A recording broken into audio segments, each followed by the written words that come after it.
Welcome to episode number 220 of the Canadian Prepper Podcast. We are recording on October the 29th, 2023.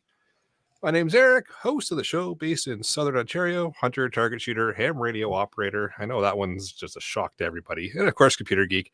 As a first responder, witnessed an over-reliance on emergency services during major events. Started a small preparedness company to help people get better prepared for at least 72 hours, if not longer. And I'm Jeff. I am based in Central Ontario. I'm a target shooter, ham radio operator, general overall handyman, and weather nerd. And I'm the Frugal Gunny, recently moved to Northern Ontario, pretty much in the middle of nowhere. I'm an off-gridder, shooter, hunter, fisher, gatherer, trapper type, and a generalist, and I only recently came to accept that I'm a prepper. Look at that. Last week, I think we had, 8 on the panel? This week, 3. But that's okay. Just like that. The most important 3, though. You got it. Yep. Nice. So you want to help support the show? Embrace communism and buy some swag, and not communism, consumerism, because I can't talk tonight. I was going to I'm playing Pierre's role tonight. Pierre's That's right. gonna love this one. That's awesome. He is. Yeah. Actually, I thought it was Monday night. I was on a different podcast. But anyways, we've got both the Canadian Prepper Podcast t-shirt and the tactical Velcro patch at prepperpodcast.ca. All proceeds help keep the lights on and the backup generator fueled. And of course, help cover some costs here as well. And if you're enjoying the show, please take a few minutes and submit a review on iTunes or wherever you may have found us. We seriously need or want your feedback, good or bad, especially if there's a topic you want us to cover. Sometimes it's difficult to find topics when we've covered a lot of things. So if there's something that is of interest to you, by all means, email us at feedback@prepperpodcast.ca and we'll do our best to get some info out there for you. Yeah, it always helps to know what everybody wants to hear or learn about. That way we can kind of focus the shows on in that direction. And we've got some classic prepper content for you in this episode. I'm going to start off with some relevant news articles, get into what we've done lately for our own preps. Then we're going to get into the main topic, what if and how to get in or get out. So we'll move into the news. I just thought I'd throw this interesting blurb in there. Montreal is now the latest city to start banning fossil fuel appliances. So as of October of next year, any new builds under 3 stories in Montreal, you will not be allowed any fossil fuel burning appliances. So no gas stoves, no propane stoves, no hot water heaters that are gas or propane, no, let me see here. Let me just read it here. Is ruling out all natural gas, oil, and propane as an option for heating and cooking in all newly constructed buildings as part of the new bylaw. Electric propane, only? Yep. Wow. Propane, natural gas, and heating oil all fall under the new bans. It does say there are a couple of minor exemptions, which is kind of stupid. I mean, they specifically list things like water heaters, hot tubs. So heat pumps for hot tubs and pools have to be electric. They can't be gas anymore. They can't be propane. You can have a barbecue, but your barbecue cannot be hooked up directly to your gas system. It must have its own tank. Yeah, stupid as that sounds. Other exemptions, it says it includes outdoor or temporary heaters for construction, generators, which is a smart thing finally. I know in New York they said no generators weren't even allowed to be gas operated. So, and of course, commercial use of professional stoves. So I guess if you're a professional cook like me, you can have a professional stove. So that would be my way around it. There's your exemption. Yeah, it says outdoor barbecues with tanks are exempt. However, those hooked up to the propane network or natural gas will be banned. So they're not the only ones, as I say. I know New York's done it. I believe Vancouver has some sort of a modified way of that. It's not as restrictive as what Montreal's throwing out there, but I guess like anything with politicians, Guaranteed, they never ran on that policy in their platform when they ran for election. So, anyways, I don't even know what to say. That's speechless. I'm speechless. Yeah. Wow. Because And the electric grid is so reliable already. Well, exactly. That's the whole thing. You want to add in all these electric cars. Now you want to add in all of this electric stuff. I mean, I don't know if anybody was paying attention, but Trudeau last week gave an exemption to the himself. What?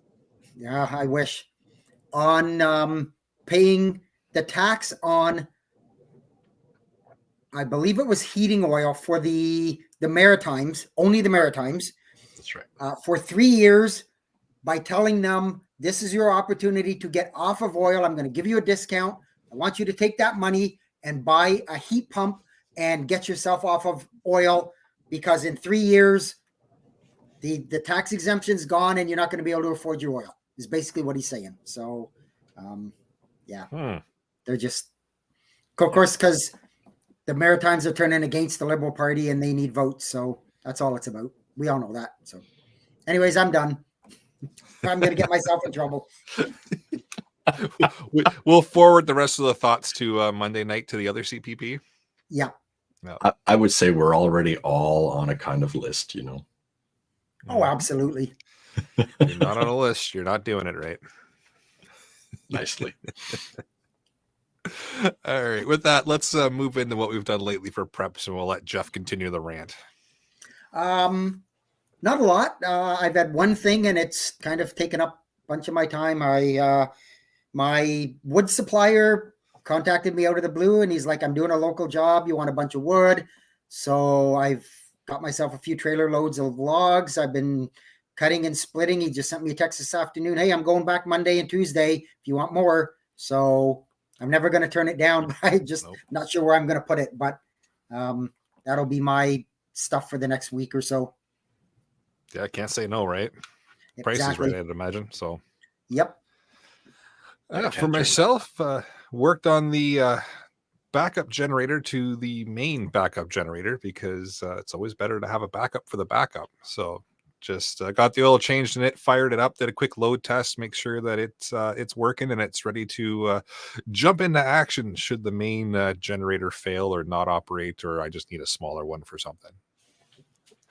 Besides that, it's been a heck of a busy week. It's been that kind of week for me too. Working long hours at the new gig, but I'm loving every minute of it. So I managed, however, to go retrieve my lithium phosphate battery pack from my friend Nagal's property, so I can work on it from the comfort of this nice on the grid home during my weekends off. And I'm starting to work on a new work-related EDC kit, so there'll be a little bit more on that coming up down the road. Nice. Probably a separate video. Yeah, very nice. Yeah, something that all of you who spend time in a vehicle at any point in your day or in your commute might want to consider. Interesting. Well, we'll have to definitely dedicate an episode to that, because I think a few of us on the panel spend significant periods of time in vehicles. So exactly what I was thinking. So that could be quite useful for many of us. It'll be very nice. All right. Well, with that, let's move into our main topic. And tonight, as the show title kind of touches on, duck and cover, dodge and weave, bug in, bug out, whatever it is you want to call it. We figured we'd go back to some basics and talk about making some decisions to stay put, get out, how you would do it, how you go about it, and just kind of chat about the classic prepper thought of, what do I do? When do I do it? How do I do it? And why? This should be a fun episode. I think it will be. Does everybody have their rye? I'm drinking plain water tonight, unfortunately. Man, well, if anybody asks, it's vodka. Oh, enjoy. Yes, okay. We'll call it Grey Goose, maybe. Grey Goose is nice. There we go. So there's this big decision, right? It's all coming. It's hitting you. You don't know what to do, right? So bug in or bug out. And lots of people have discussed this at length, so I'm not going to rehash bug in versus bug out, except to keep it to a point of, if you bug in, you have to worry about, of course, all of your safety and security and supplies. But it's, what do you do when you run out or are overrun? Because in any of those situations, you're going to have to face the choice of, crap, do we still bug in or do we bug out? Right? Do we pull the pin? Right? Or as we said back when I wore green, do we pull pole? Pull pole means you're gone, right? Everything is gone, right? Pull pin had a very different connotation for us in my trade. Sure did. So that's the only thing I'm going to say about bug in versus bug out. And I'll rewind for 1 second and just mention the fact that you know that something's coming your way already, and you're at this stage of being able to say, am I staying or am I going? You've already done something right, because you know. Oh yeah, right? Good point. A lot of people aren't even going to know something's coming. So, and that's a really, really good point. And there's, in fact, a little something of that in my notes where I talk about being prepared ahead of time. And this is when preppers are usually ahead, because they've thought of some of those things that we've just discussed really quickly.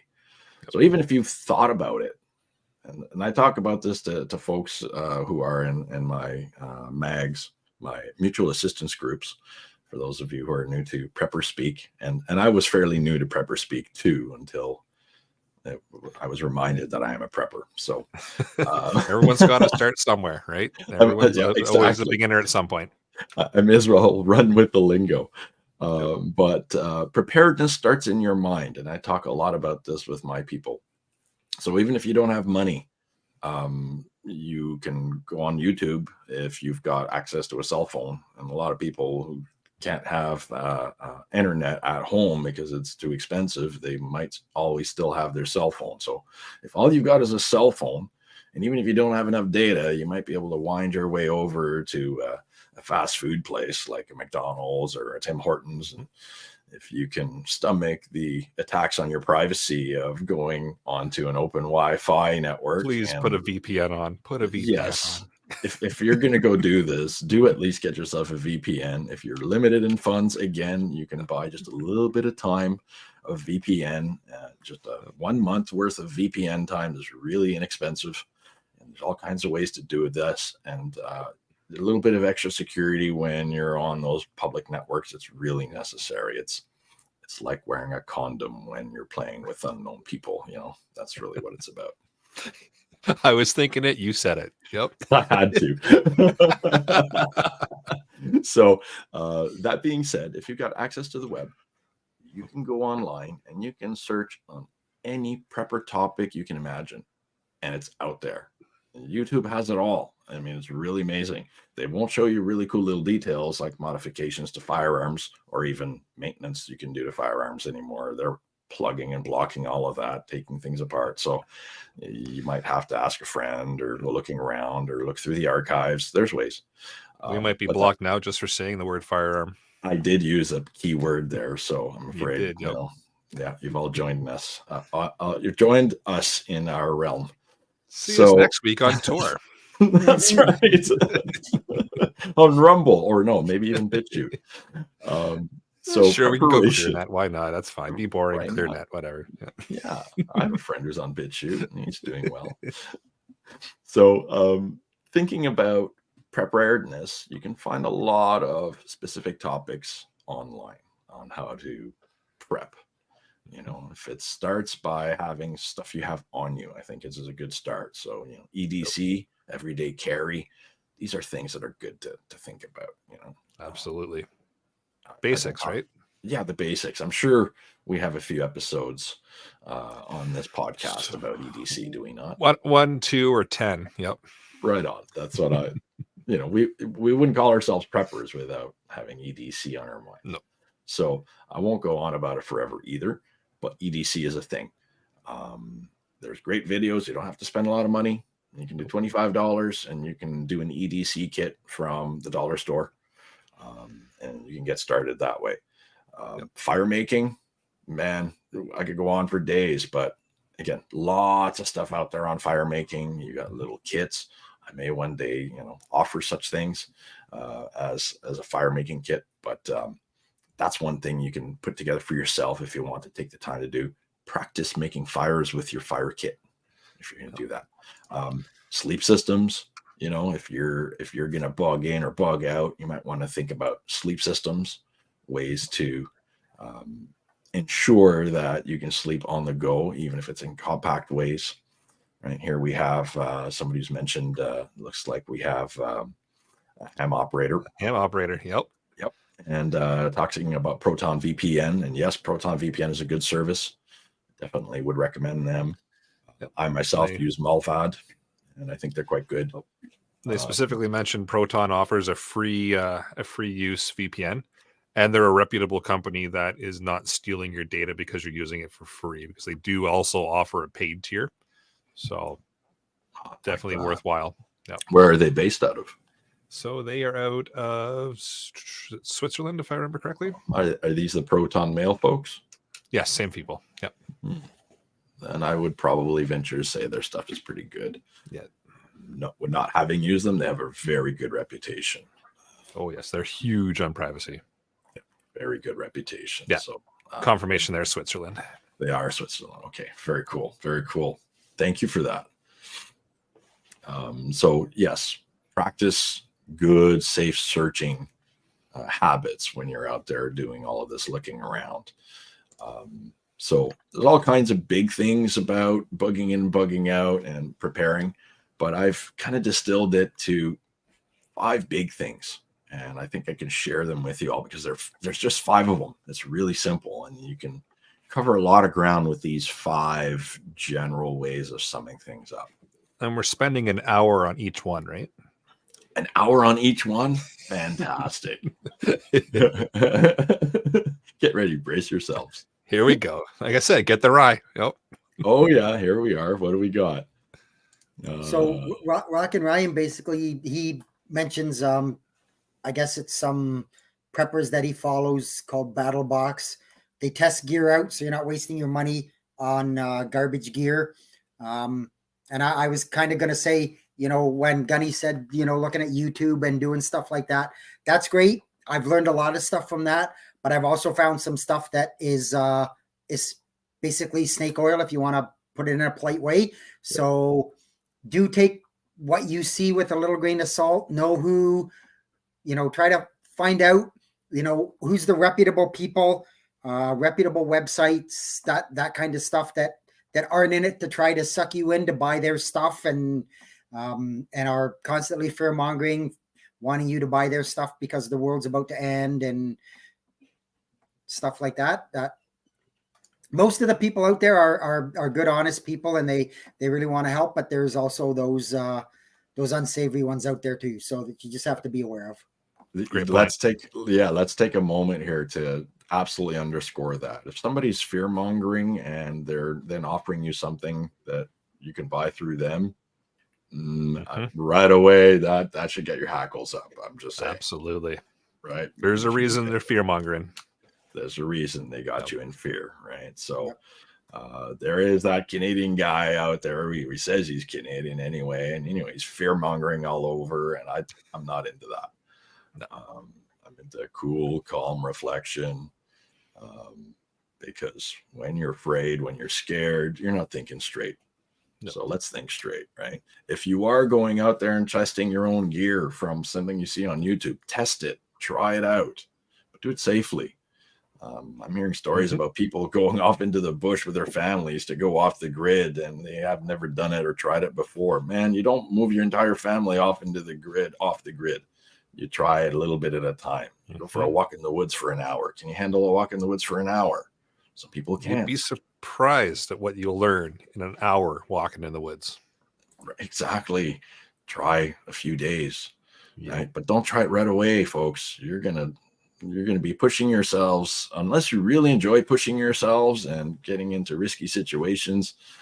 Man, there's a lot easier ways to learn, and taking it in small steps is what I'd recommend. So please don't take anything we're talking about here today and go to the extreme.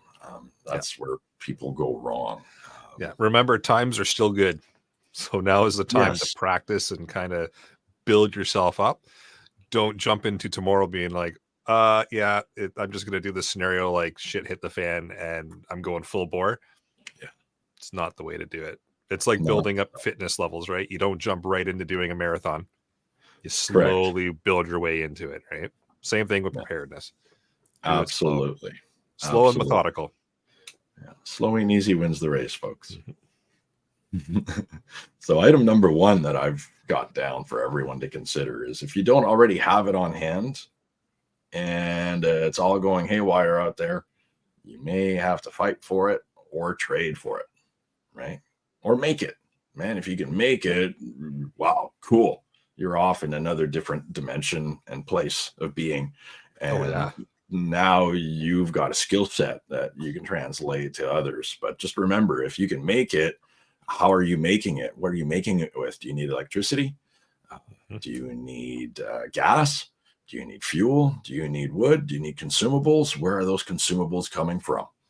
Right? Where are the things you need to maintain the tools that you use to make those things? Right? Think about that, because during these kinds of times, if you don't have it on hand, man, you're now back to what we just said.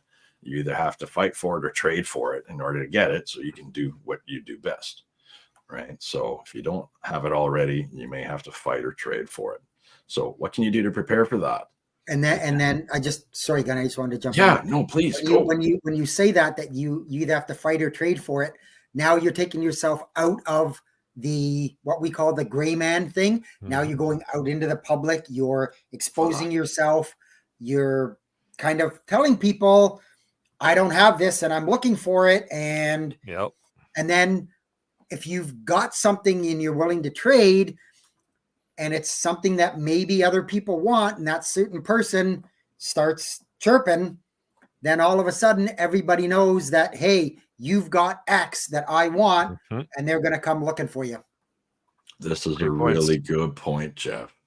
A lot of people networks in areas under occupation in our recent history, not just on this continent, but outside of this continent, there have been pressures from without, from enemy forces who are occupying enemy forces who are occupying always need food. They always need supplies themselves, and their supply chains might be long, and they might be getting attacked from other forces. And so any smart military, whether they're unorganized or half organized or just a band of nut bars, they're all going to need food and supplies, which means they're coming after those that they can see and get their hands on. And so Jeff is absolutely right. And that's a big one. Keeping a low profile. If you don't have it on hand and you have to go looking for it, man, that's hairy. That's really hairy. And you may end up having to fight. So great point. The next one I have down is another big one. If you've ever lived in isolation, but had a few people you could rely on, it's a network of people that you can rely on. Trusted people. And I mean, really trusted, because in times of duck and cover, man, history tells us that we're not always off to a good start, are we? No. And this is one that you definitely can't do overnight. This whole building up a group of people you can trust and actually trust takes years to build. And it's one that I find people try to dive into really quickly, and they go, oh yeah, I'm just going to find a bunch of people that are like-minded and we're just going to go at this. That's great, but it takes years to build up that trust, get the personalities kind of working together, because you're going to have those clashes in the group. Not that it's a bad thing, right? Sometimes that actually is a good thing that the personalities clash, right? But it takes a lot of time to get that group dynamic built up and get everybody kind of flowing in the same direction with the same mindset. And it can be done, but it's a tricky thing to build, and you're not doing that overnight. I have to agree 100%. Amongst a lot of the preppers that I've met, in my circle, I happened to meet a lot of people who were either first responders or ex-military, or combination of both. And that's possibly because we have similar mindsets, similar approaches, not the same, but similar. Yep. A lot of things in common in those approaches. And so we're able to have and establish a common culture very quickly in the group. And so you tend to see a lot of ex-military or ex-service, either police, law enforcement.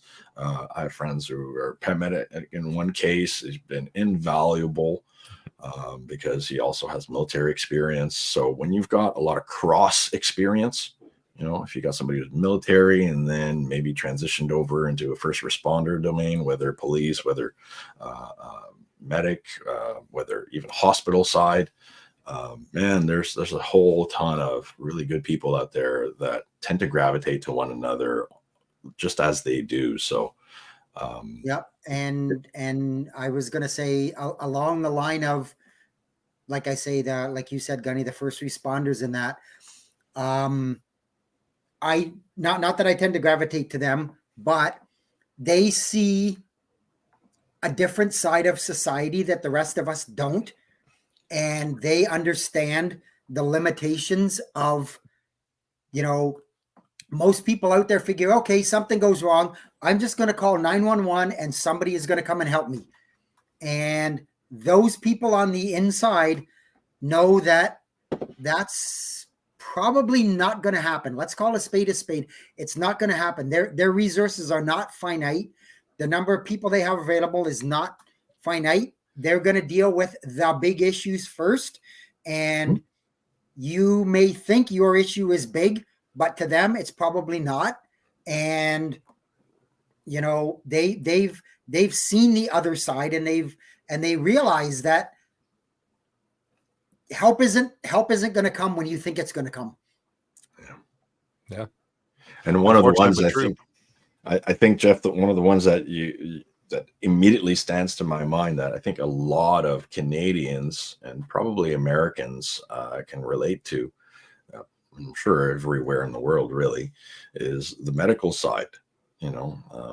When you call for an ambulance and you're thinking, okay, I'm hurt, you're immediately put into what we call triage from the dispatch side. And there's a triage that occurs on the dispatcher side. And what they're doing is they're looking at what your BOBO is, and they're comparing it to all the other BOBOs that have just been reported in the last 3 hours.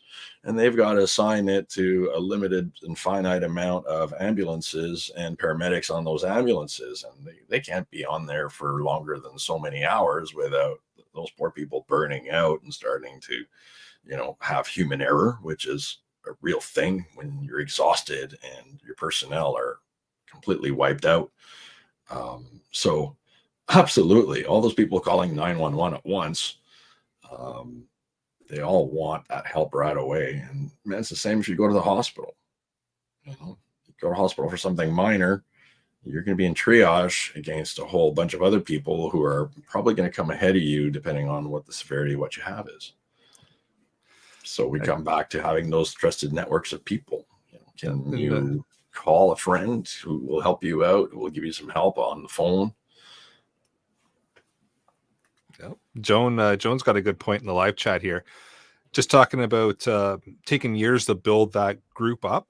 Sadly, she says too many people move around these days. For example, a military neighbor just moved away. Could be a con, could be a pro.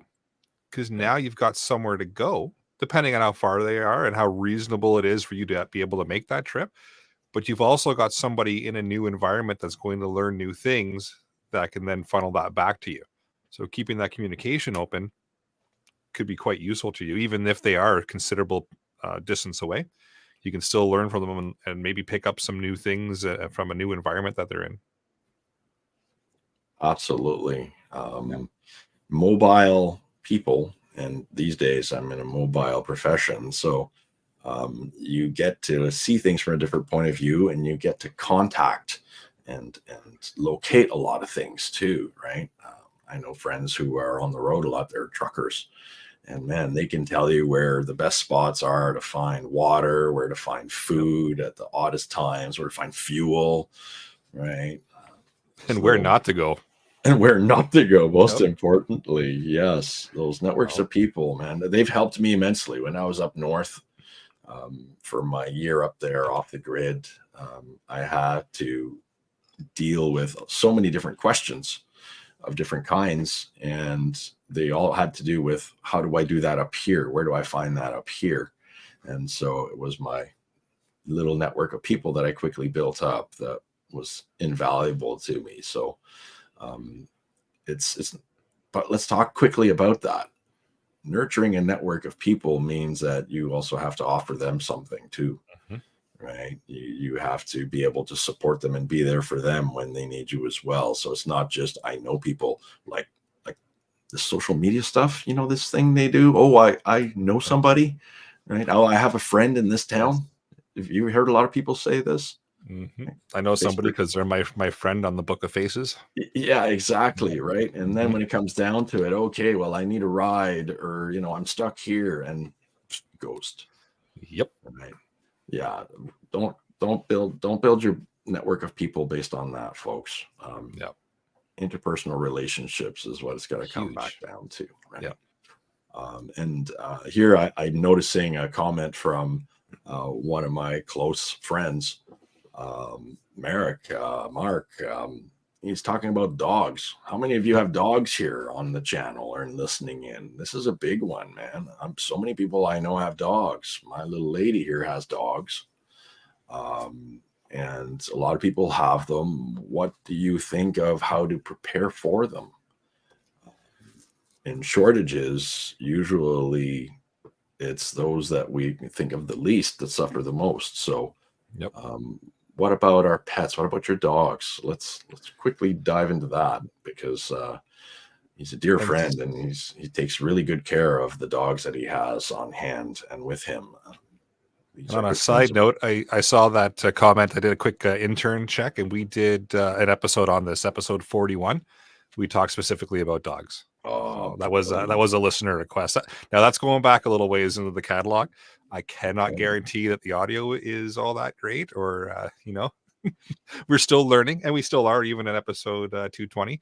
But episode 41, we were learning a lot still. But well, if that's we did from do an way episode back on in 41, maybe that's another topic we maybe revisit. want to delve into again. I would be interested in addressing that at some point, because a lot of friends I know have picked up dogs over the years, and it's an everyday part of their life. How do you prepare for them in this kind of situation, right? Yeah, and it's something that's often overlooked. Yep. And he makes the comment as well, Gunny. He says, dogs are such good protectors and guards. So I will always be with 1, 2, or 3. Absolutely right. I mean, where we have fear and we get that fight or flight kind of scenario, dogs don't get that. No. If they sense danger, they're going to fight. Yeah. Their instincts are strong. Oh, yeah. Yeah. I do admire them for that. I keep getting impressed with dogs. I didn't grow up with them, but they love me for some reason. I don't know why, but I have a hard time not loving back a critter that loves me so deeply. So, I tend to fall in love with other people's dogs, and it's a funny thing, but I think they are great guards. My little lady's dogs, man, they let her know when somebody's showing up unannounced. We know. We'll revisit the topic. Yeah, this is a really cool future topic. I like this. And then another comment I liked from Jeff Locke there. He says, use your resources, families and friends. Yes. But be aware, and I can say from my personal experience that, sometimes your family thinks you're crazy, and they don't always agree with, because they get into the whole, oh, you're the end of the world type person. No, I'm not. But when my power goes out for 7 days, I don't want to be concerned about how I'm going to feed myself and how I'm going to stay warm and how I'm going to. That's what that's what I'm into. You know what, if it's the end of the world, we're all done anyway. So, you know, It's a good but point. yeah, I find sometimes families are not always, sometimes they are, but I find for the most part, sometimes they're not always the best people. If I can kind of say that out loud. Somebody has to, and I have to agree. When you are a prepper, and again, I was one, I am one, and I never called myself one, and all of a sudden this big thing exploded called the pandemic. And I'll just leave it at that because I could go on for days about that one, but that's another podcast. What I found is that a whole lot of people who used to put me in that marginal space, oh, he's kind of nuts, all of a sudden we're thinking, man, I want to follow you. But the Funny how that problem happens, isn't it? right? Isn't that interesting? Yep. But then if you're anything like me at that point, you're thinking, yeah, but I don't want all you behind me, man. I want you like farther over there so nobody's looking at me. The reason I am still the way I am is because I ensure that I try to keep a low profile. I keep quiet, Yep. I don't want to be seen. So, And there you go, Jeff. I fixed your tagline for you. You're now not crazy. Oh, Jeff's not crazy. He's of sound I'm not mind. crazy. However, what- Joan says she likes being the crazy lady. So Yeah, hey, there's nothing wrong with being crazy. That. No. Well, Joan, do you know what I like to tell people? I'm not crazy. I'm ultra sane. I like it. They don't like that when I say that. And the other thing I love saying is they call you crazy when they can't say you're wrong. So hang on to that. Denny's got a good point in the live chat too. He says sometimes your family can be your biggest disadvantage. Right? So depends on your situation, right? It really depends on how things are socially with your family and even your friend group. So 100%, it could be beneficial, could be big disadvantage. I tend to agree with depends. Denny. Just look at what happens when an execution of a will occurs, right? When somebody has to go ahead and take care of that will, man, it's oh yeah. I won't even get into it. That's a whole other topic. Yeah. I think we've all heard horror stories, I'm sure. Yeah, I'm almost feeling icky. However, I also like Jeff Scott had the other Jeff has a bunch of good comments, and he basically said if people think you're crazy, they tend to stay away from you. Yeah. Beautiful. Stay away from me. That's fine. I got no issue with that. That's right. They failed the psych test. Yep. This is true. This is true. Very cool. Very cool. Wow. I think we've kind of hammered the networks of people thing pretty well, haven't we? I think so. Yep. Yep. And if you want to dive further down that rabbit hole, we've done a few episodes on it. So yeah, that's a very good one. Now I'm sure there'll be future ones as well. Now, how's this for a really apt segue, bud? So with all these people that you're supposed to meet in face to face and get to know well, you're going to need to talk about and deal with number three thing that you have to consider, and that is how to travel and communicate. So you want to establish routes of travel and methods of communication. That is probably going to be your biggest challenge in this day and age. And that's because so many of us are now reliant on cell phones or the internet. It's true. Or both, right? Mm-hmm. And like almost crippled by that reliance, right? Yes. The knowledge of doing anything else has almost completely disappeared, right? Which is great. When the internet's working, it is incredibly effective communication tool. 100%. But if it disappears, now what? Yeah. Right? Or those cell towers go down. We saw that with the Rogers outage. Was that about a year or so ago now? About a year ago. Everything crawled to a halt. I believe that anything, right? I believe, Eric, we were off the grid at that point, and so we didn't even know what was going on. And I know from my point of view, we came back into quote unquote civilization where the cell phones worked, and all of a sudden there was like 150 notifications on the phone, and people are just freaking out because Yep. there was just an internet outage, and it was almost to them like the world was coming to an end. Yeah.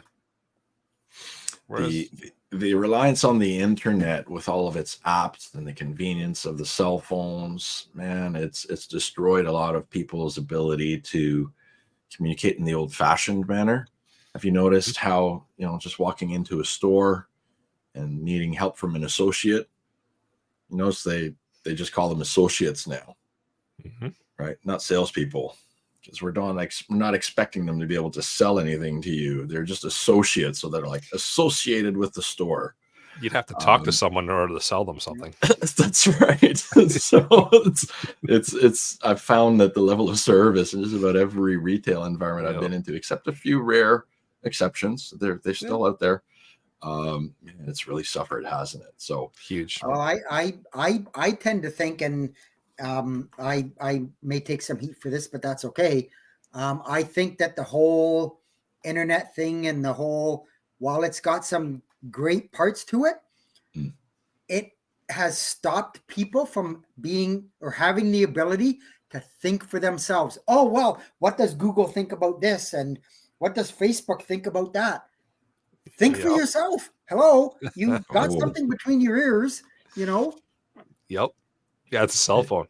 You've got a great point, Jeff. I remember having to look things up in books. Yep. Yeah. Books. Remember those? Yeah. Books. Sure do. So let's talk about. Don't get me wrong. The internet's a great thing. When I picked up that broken generator, I went on to YouTube and figured out what I needed and how to do this and how to do that. And once I've done it now the first time. Now I know how to do it. I can do it. So it has its good points, but you still have to be able to function and think for yourself and be able to not rely on that to do what you need to get done. Good point. This is probably the first time in our history, well, maybe not the first time it's been this dramatic, but the first time in my history where a tool we're given truly alters the way we think. And that's access to a computer. It has really changed the way people think. And it's now manifesting itself in many, many different ways. So to communicate with people, you're going to have to meet up with them. And in order to meet up with them, you're going to want to do it in a secure way. And so that means you can't use the internet and you can't use your cell phone anymore. So what do? I think we could do an entire episode just on this. Oh, yeah, we can. Because, in fact, I would say that there are entire courses that last months on end for people in very, very specialized trades, such as intelligence operators, who deal with the techniques that we're about to make reference to, right? So we're talking about here is using maps, not making any records of what you're doing on those maps. So you don't mark up those maps. You meet with people in person with those maps and you show them the locations that you agree to meet. You scout out those locations first before you meet. You check them for random times and dates to see what kind of patterns of activity are around there so that you know what you're working with. And only then do you agree to use that location. If and when you do agree to use that location, you never reference to it by its address or its actual location. You give it a code word, and you only use those code words. And if you want to get really ultra secure, you can change the code words you use when you communicate about those places so that it is another layer of security beyond that. And we could go on for days about old tradecraft techniques, and I don't want to get into it because, again, that's an entire different topic. And man, there are way more intelligent people than me who've covered all that stuff, but I'm fascinated by it.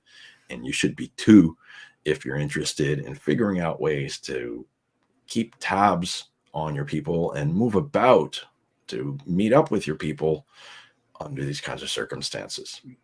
And on that, at least from my perspective, you made the comment of established routes of travel, but also have a secondary route of travel if that original route maybe takes you on a road that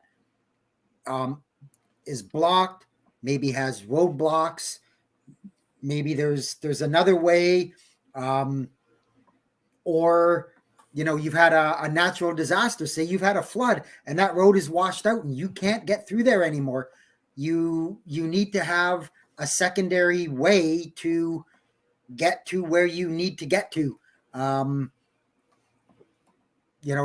It especially I'm thinking more of vehicular traffic as opposed to different ways, like on foot, or maybe with a snowmobile if it's in the winter, or a dirt bike, or something like that, where you can just what, I need to get here. Well, I can go through the ditch and I can weave through the woods and I can get there. But if you don't have those options and you're stuck to the normal method of travel, which is a paved road or a dirt road or a road, now you're into a bit of an issue. So Phil makes a good comment in the live chat there. He says, do an area study of your current network and your bug out location before it happens. Absolutely. Agreed. Test your stuff before shit hits the fan. 100%. Everything I just mentioned, you should definitely be doing way before anything big occurs. You should have this already now if you can. And like Jeff says, man, that's a huge one. You can't just rely on one route. Make sure you have a backup. Make sure you have alternates. And that's not enough. Make sure you've got another plan. And if you can make another plan after that, a plan Delta, and then a plan Echo, and then a plan Foxtrot, well, you do that. Because when it really goes bad, you just need to have at least thought out a few different places and have those alternate locations and alternate means of deciding on them really quickly. You won't have time to discuss. It's true. You might have to break protocol and contact someone through an insecure means, and over that insecure means of comms, you might have to use a code word.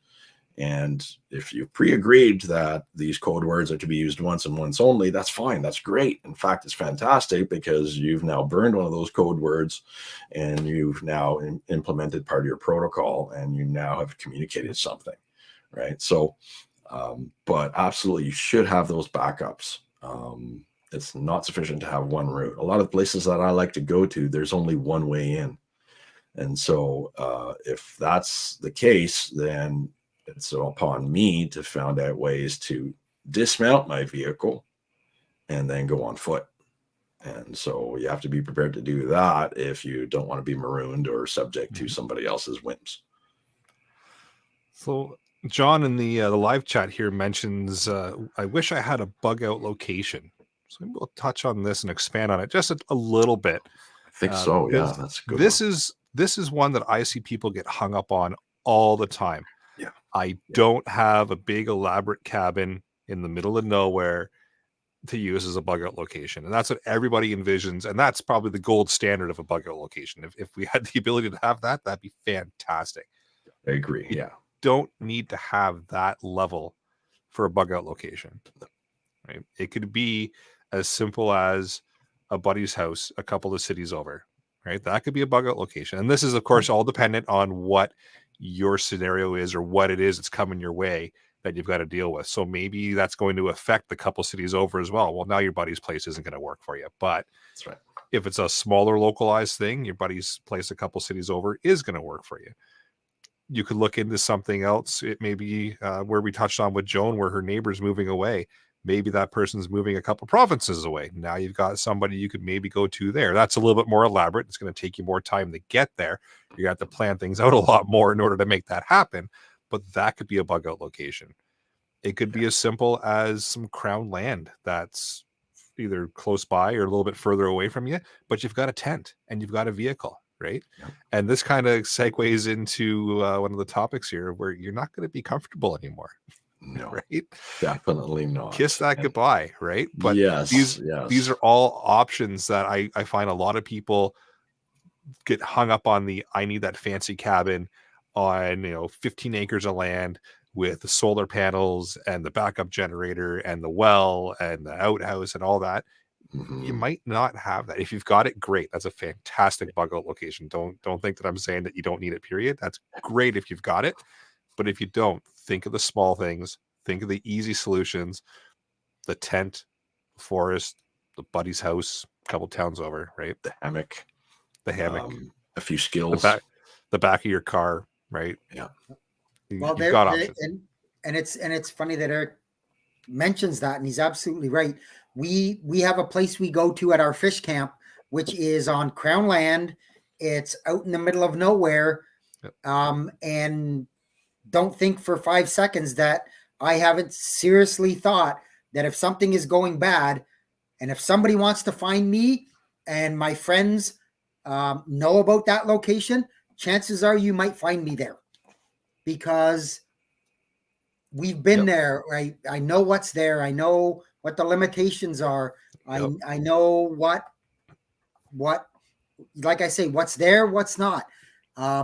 It's basically a cow path in the middle of nowhere. So I'm not going to have somebody sneaking up on me, and I'm not going to have, so do we stay in tents there? Yeah.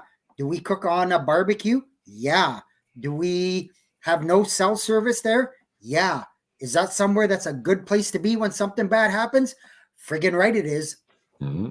It's almost like we've done some recon on the place and mapped out who comes, who goes, who's around, what the landscape is like, what animals are around, where there might be some food and some water. Yep. Weird. It's almost like we've done everything that Frugal was talking about previously already. Imagine that. Huh. Now, and to John's point, about the bug out location, I do have a cabin and all that, like Eric just mentioned. It sounds like a dream, but it's 7 hours from my current place where I'm temporarily here because I'm finding work and I'm looking for a place here. So 7 hours, man, can I expect to drive 7 hours uninterrupted in that kind of situation? Probably not. So you know what? It's okay. I've adapted, and my survival mechanisms revolve around my vehicle now. So there's ways to adapt, even if you don't have a specific bug out location. And people have said this. I think it's a good idea. Just something to think about when you're talking about it. A bug out location should be somewhere that you can get to with a tank of fuel in your vehicle. If there's no way to get fuel anymore, the power's out or whatever, you can't get fuel, you still need to be able to get there. And if where you want to go is more than one tank of fuel, you're really taking your chances. You bet. That's not a very practicable. I mean, unless you have some serious skills. And even then, that's a physical journey that will be extremely difficult in that kind of circumstance. And John's got a great comment there that I could make a movie about that trip in a shit hit the fan scenario. And he's absolutely right. 7 hours is epic. Oh yeah. And in that kind of scenario, man, I don't know. I'd rather be able to have other options and be more mobile. And so that's what I've done. I've got other options. I've got a great network of people around here I can work with. I've got a good location where I'm at now. But either way, one thing is for sure, and Eric kind of started that very smooth segue earlier. Look at that. Episode 210 finally we get to number 4, which is that you can kiss convenience goodbye. And that's what I call it. So basically, to sum that up, point number 4 is that if it's convenient, it's probably traceable, and it's probably going to make you. So it's going to make you to the powers that be, to those that want to take everything you got, those that want to whatever to you, right? Do things to you that you don't want, right? That could be anything that is smart. Right? We talked about this in the cybersecurity episode we last did. You can't really rely and trust on those things during the pandemic. The cell phone service providers turned against us and provided all of our movement data to the government. So can you really trust your cell phones in that kind of situation? I don't know. I don't. I'd rather leave it behind. And that's the same for any other of your smart devices in your car. If you rely on your car's navigation systems, man, that's just if I was attacking this country, the first thing I would hit is our communication systems, because all of y'all with your vehicles and your nice GPS systems, you're not going anywhere. You're grounded, right? Unless you have good old paper maps and knowledge of routes and places already in your head, man, you're going to be on the back foot. So that's why I kiss convenience goodbye, right? Do you navigate? Do you know how to navigate with a map and compass? Do you have a portable GPS system? But a portable GPS can still be jammed from without, right? So you should have a compass. You should have a map. You should know how to use it. You should have tested how to use it. It's not good enough to know how it. You should test it. You don't know something till you test it. And this is a good one. This is a really good indicator from Kenzie here. He says, you know, your Sears prepper if when the power goes out in your neighborhood, all the neighborhood's kids come over to your place to watch TV on generator power. It's true. Very true. Yep. I like it. So true. Yep. If you don't have a generator, man, you should have one. Yep. Make sure this is the fun part of preparedness is probably 98 to 99% of the time you're dealing with the basics like this, power outages, that kind of stuff, right? Yeah. But now you've got power, and power's out, and you know, you can keep the kids entertained for a little while. But that's just a fun little side note. It's majority of this is the small little stuff that you can easily deal with. Yes. And then the last, 2% of the time is the shit at the fan periods. Right? Absolutely. Everything we're talking about is really edge scenarios. The average individual will be able to get by with a generator, about 20 or 30 different kinds of canned foods, so that if there's a week's worth of no access to stores, you can survive that with a little bit of variety. Have some food stores, have some first aid supplies on hand. TP, of course. Of course, very important. Yes, if the pandemic taught us nothing. Yes. Oh, but yes, you should consider that life will not be easy. And so if you're not used to hardship and lack of convenience, psychologically, you're going to have a really hard time. So prepare. Yep. It's true. Prepare accordingly. Don't rely on convenience. Know that it could be cut off any time during those times. Yeah. Well, times are good. Absolutely. Enjoy the convenience because it's there. Right. That's right. But learn how to get by without it as well. Don't get to the point where if it disappears, you go, now what? What do I don't know what to do. Right. That's not good. That's not a good spot to be in. The way I summed it up years ago when I saw that smartphones were transforming people is that I would tell people that I'm in charge of the tool. It's not in charge of me. Yep. So treat it as a tool, right? Not a lifestyle, not a thing you live through. It's just a tool, right? I like it. That's what I think of it as. I like it. Yeah. I just realized that I pulled an Ian, and I have numbered this episode 210 when it's 220. Apparently, I'm the one that can't count this episode. Nicely, and I accordingly. Did I put it 210? Yeah. Yeah, I thought I put in 220, but maybe I put You did. 210. Nope. No, Jeff was nice enough to fill in the beginning of the show notes here for today's episode because I was running a little behind. And when I started up the stream, I put episode 210. So, yeah, if you've listened this far, we're into about an hour. Correction, it's not 210. It's 220. I just gypped us from 10 episodes. Well, you know what? I think I can actually... Oh, no, I do have mine at 220. Okay, good. So I'm the only one that messed up. I'll edit it later so everybody knows. And I did say 220 at the beginning, but that's not too big of a deal.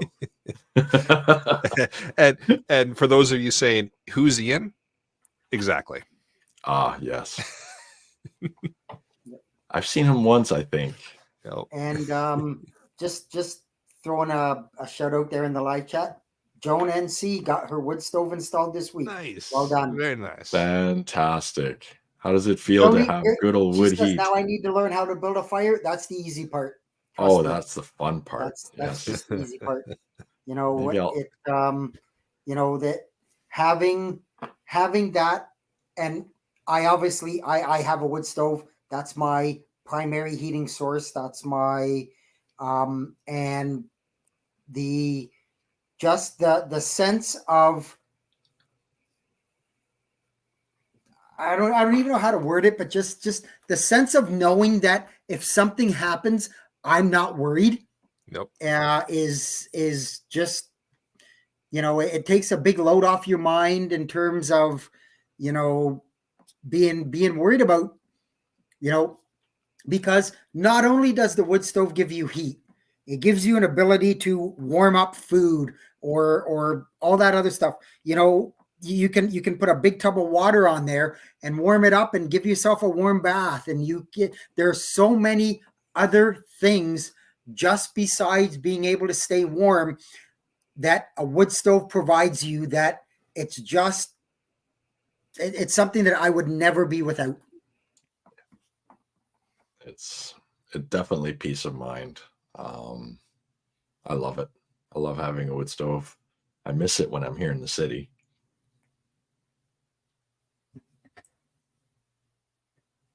So we've kind of talked about the convenience thing. We talked about heat, talked about power and generators. And I think I can now kind of move on to my last part, which is number 5. And this is a big one. This is a really big one. I live my life with this one. And so here's number 5. Number 5 is be where the masses are not. And that's because the masses are really dumb. Really, really dumb. And I'm going to go ahead here and probably annoy and insult a few people, but in the cities, you have a larger proportion of people who become the dumb masses during an emergency and during panic time. And it's a simple thing. Historically, there's a reason for it. People who come to the cities usually have a very specialized skill set. And having a very specialized skill set means that you can earn a living and survive in the city, where you have to pay a lot of money to live relative to the people who are out in the woods or out in the countryside. However, the lack of general skills means that your specialty skills fall short when you are not in the city, or when the city fails to provide what you need to survive. And that's when the city becomes a really dangerous place. Just go look at history. Wherever there are masses and there's a lack or a shortage of resources, man, things go nuts. It is interesting what the mob mentality will do very quickly. Yeah. Just bad traffic. I mean, just bad traffic drives people completely out of their minds. So when you mix in bad traffic with, well, that's the only place where there is gas in the city and we're all trying to reach it at the same time, or worse, that's the only place in the city that offers coffee, and all these people that have all this money to live in the city don't have a way to make coffee without their electricity, so they're all running to go to the local Tim Hortons or McDonald's, and your city turns into a nightmare. Mm-hmm. It's true. Yeah. Just a side note, I'm rather enjoying the banter in the live chat here that's going on. And I will say this and try to be polite about it and not make enemies, and I don't want to make enemies. And, you know, Melissa says in the live chat, I'm assuming we're talking about the wood stove and that, and she says, we've been looking for something like that for natural gas. Why? What happens if you don't have the gas? Then what? For me, that's kind of the thing is, you know, Gunny's mentioned it a couple times, is what happens if all of that stuff that you rely on isn't there? Do you have another way to back it up? And yep. I understand that, and I'm not trying to throw shade on anybody, but if you're relying on a product that somebody else has to provide to you, you're not 100% I guess, on your own or able to go on your own. Yep. I'm not sure how to word that, but You're not 100% self-sufficient. You're still relying on somebody you're else. relying on somebody else to provide you that natural gas for what you need. Yep. So, And working in the thought earlier of 98% of the time, that's going to be more than sufficient. And you're going to get through whatever it is you're riding through, and it'll be fine. But you get into that other area where all of a sudden that natural gas is gone. yep. Now what, right? So great to have, great resource that's available while times are good. But having a backup for that backup, worth its weight in gold. Very much so. And don't get me wrong. I clearly understand that depending on where you live, your financial, all of that stuff, a wood stove isn't for everybody. I clearly understand that. I'm not saying that you're not less prepared because you don't have one or anything like that. It's just for me, it's just that independence of knowing that I'm not relying on somebody else for my needs.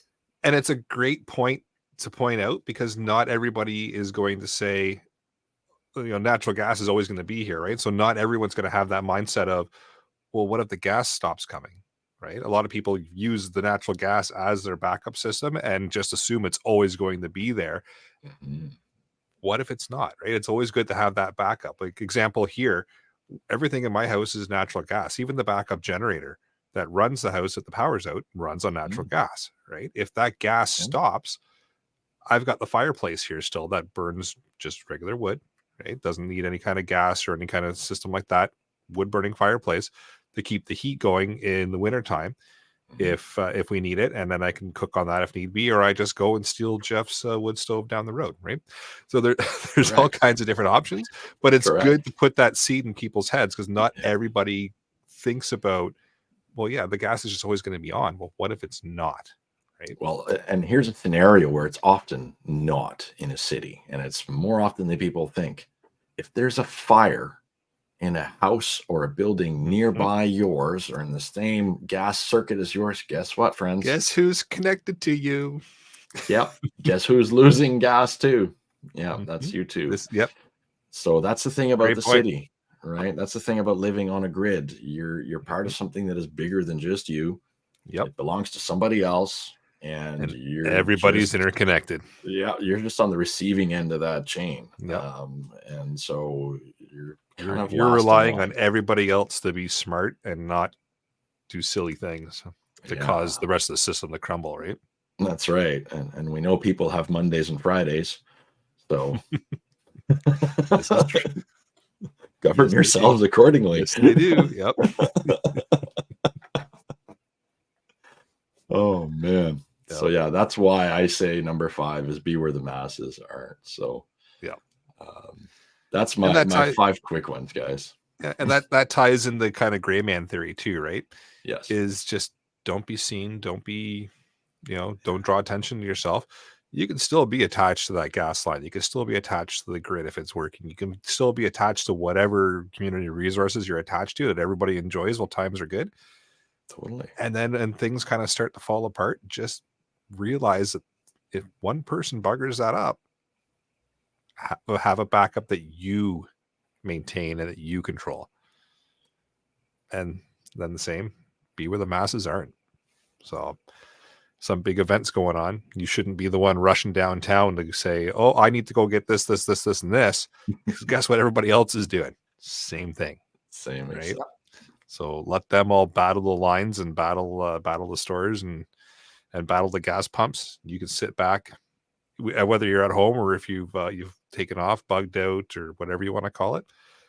You're already well ahead of everybody else, and you're where the masses are not, which is perfect.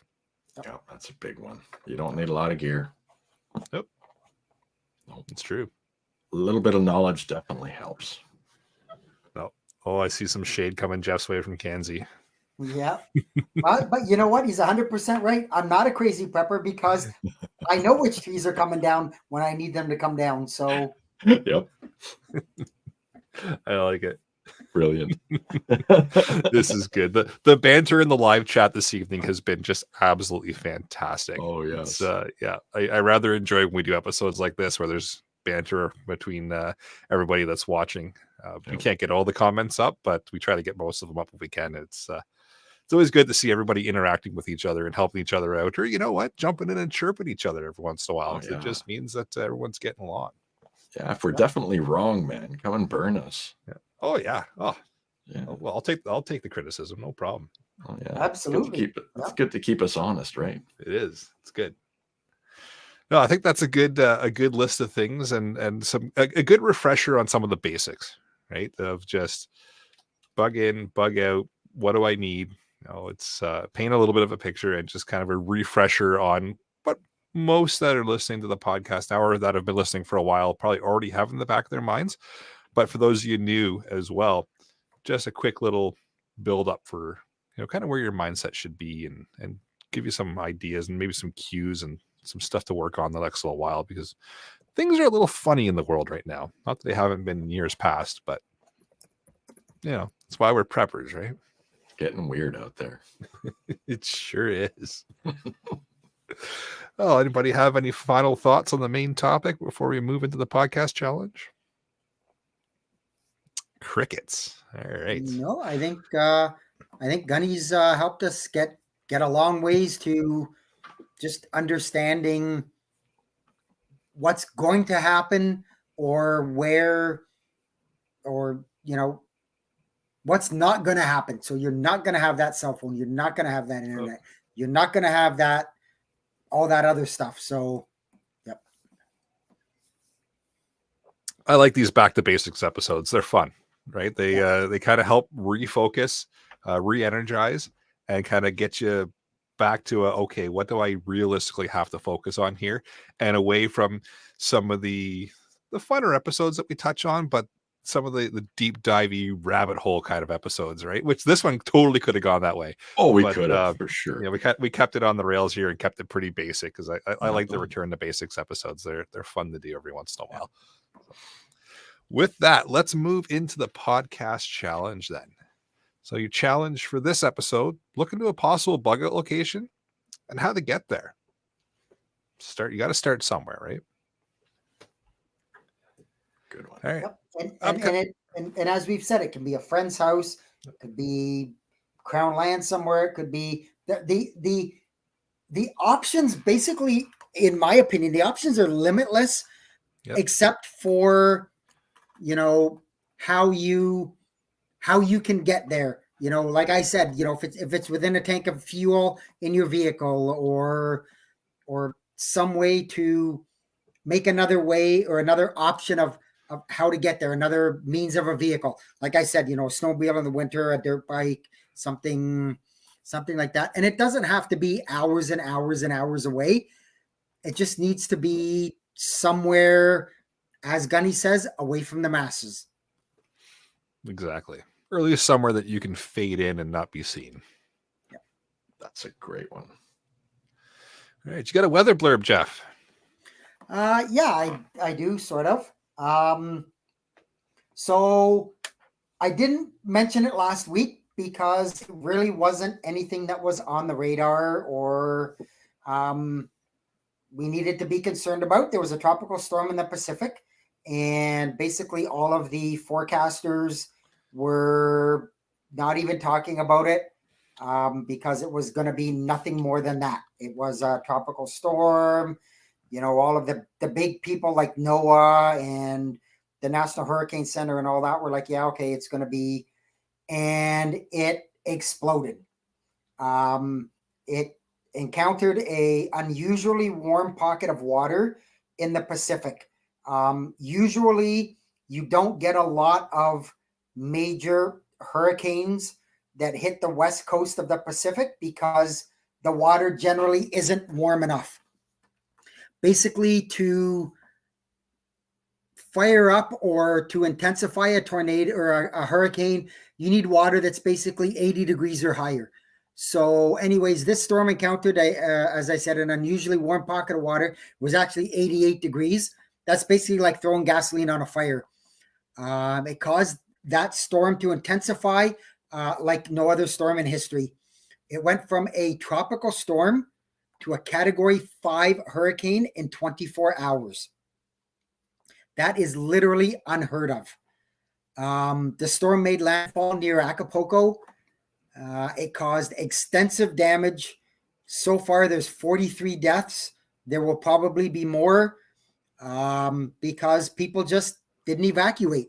Any other time, there's a hurricane that's going to hit Florida or it's going to hit Louisiana, you get 2, 3, sometimes 4 days of notice. They had nothing until about 5 hours before the storm was going to hit, when everybody went, holy F, what just happened here? And, like I say, it's just one of those things that happened, and you can't predict it, but it sadly is what it is. So on the weather side, for kind of north of the border, people are, kind of around the border area. So we have a low pressure system developing in the US, and it's going to pump a lot of Gulf moisture north of the border, setting up the opportunity for our first dose of accumulating snow, specifically around southern Quebec. Precipitation will begin overnight tonight into tomorrow, possibly even into Tuesday. Temperatures will be at or below freezing in many locations, so most of this precipitation will be snow. You're asking how much? Quebec itself, Quebec City, 5 to 10 centimeters. Drummondville, 5 to 10 centimeters. St. George, so the southern tip of Quebec, 10 to 15 centimeters. You start moving away to the fringes, Montreal, 1 to 3. Gatineau's basically going to get a dusting. Up into the Saguenays, you're into another 5 to 10. So it is that time of year. In Ontario now, they're talking about the potential for snow squalls in the next couple of days. I don't really have the numbers yet as to what's going to hit. I'll update Discord when things kind of more fall into place. But there are areas in the Muskokas and in the traditional snow belts that could be looking at 15 centimeters over the next 2 to 3 days. So, it is that time of year, and just be wary of the travel conditions and the weather conditions. I think I mentioned it in the last podcast. If I didn't, now's the time to get your snow tires on. If you go with snow tires, which you really should, because all seasons are not all seasons. They're 3 seasons. Get your snow tires on now before everybody else wants to get them on. Oh, yeah. Awesome. Thanks, Jeff. So, deal of the week. I just grabbed this real quick from one of our favorite sites, Princess Auto. They've got a 2-inch by 20-foot, 10,000-pound tow strap on sale for $4.44. So, if you're going to be getting into that bug out location and you might need somebody to pull you out of something, might be worth spending the $4 and change. All right. Anybody got any shout outs? I'm going to give a shout out to Kanzi here. I am definitely a prepper because I do spend my time off and my vacation time at my cabin, and that's where I spend my time. So, yep, I guess I'm officially a prepper. Welcome to the club. Thanks, Kanzi. Awesome. Kanzi? I don't know if I'm saying it right. Uh-oh, he's hitting me now. It's about time. You give him a shout out too here. Says, Eric Pepper, if keys SHTF are worn off his laptop's keyboard. Well done. Done. Nice. Joke's on you. I've got a desktop. Awesome. Well, with that, I'll bring episode number 220, not 210. The Canadian Prepper Podcast to an end. You can find the podcast on iTunes, Spotify, Podbean, or of course your favorite podcast app. Please help us out. Submit a review. It does help other people find us and does the fun algorithm thing too. We do record these shows live on YouTube or Facebook if you must. If you want an early peek at the shows, please subscribe to the YouTube channel Canadian Prepper Podcast and click the notifications tab. that gives you alerts when we're going live. And you can find me, the Frugal Gunny, on YouTube, Rumble, Facebook, Instagram, and the CPP Discord. And if you're looking for me, you can reach me at feedback@prepperpodcast.ca. And if I pay Eric enough money, he'll forward it to me. And I'm also obviously frequently on our Discord channel. And for those of you asking, I threw a link in the chat here for the Discord. Please check out Rapid Survival, rapidsurvival.com. You can get me there on the live chat. You can also email me at feedback@prepperpodcast.ca. So thanks for joining us. Until next time, be prepared, stay safe, and keep learning.